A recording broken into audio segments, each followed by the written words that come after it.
Robert Snow defined mass media logic as a set of principles or common sense rationality cultivated in and by media institutions that penetrate every public domain.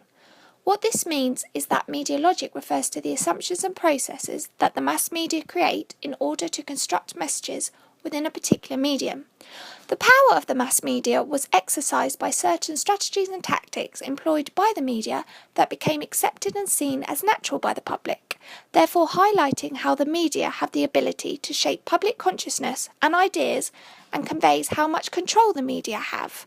Social media can be roughly referred to as a group of internet-based applications that build on the ideological and technological foundations of the Web 2.0 and that allow the creation and exchange of user-generated content.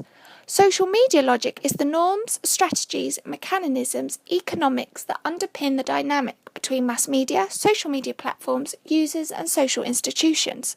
Social media logic refers to the processes, principles and practices through which these platforms process information, news and communication, and more generally how they channel social traffic. There are four main elements to social media logic: programmability, popularity, connectivity and datafication. The definition of programmability has changed over the last 30 years. In the 1970s, programmability was defined by the scheduling of the best programs by a broadcasting channel that were designed to capture the highest audience figures. This was allowed to happen because the audience did not have a vast choice of channels to watch. As developments in social media came about over the next 30 years or so, audiences had not only more channels to choose from, but a greater variety of ways in which to view content other than just by watching television.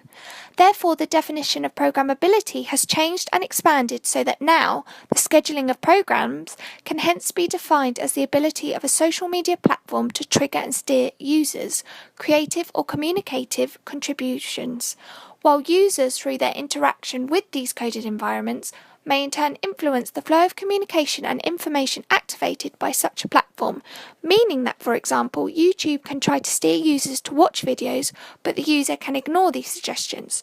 Social media enables users to control who is popular, what is popular, and how long they are popular for, while mass media try to influence who is popular by pushing certain types of news and entertainment to the forefront. Popularity within the mass media can be identified by how many times a television programme is aired. For example, Friends, despite the show finishing 11 years ago, is still shown on our television screens every day. In social media, popularity is shown by how many followers a person has or how many times a tweet is retweeted. Connectivity. When social media platforms emerged in the early 2000s, their primary pursuit seemed to be connectedness. Connectivity refers to the socio-technical affordance of networked platforms to connect content to user activities and advertisers. It could be argued that social media has created passive users by suggesting who people should be friends with on Facebook. Datafication. Victor Meyer-Schoenberger and Kenneth Kuker refers to the ability of networked platforms to render into data many aspects of the world that have never been quantified before. Platforms use a variety of online systems to rate and survey user responses. Twitter calls itself an echo of chambers of people's opinion. Users express their likes and dislikes through hashtags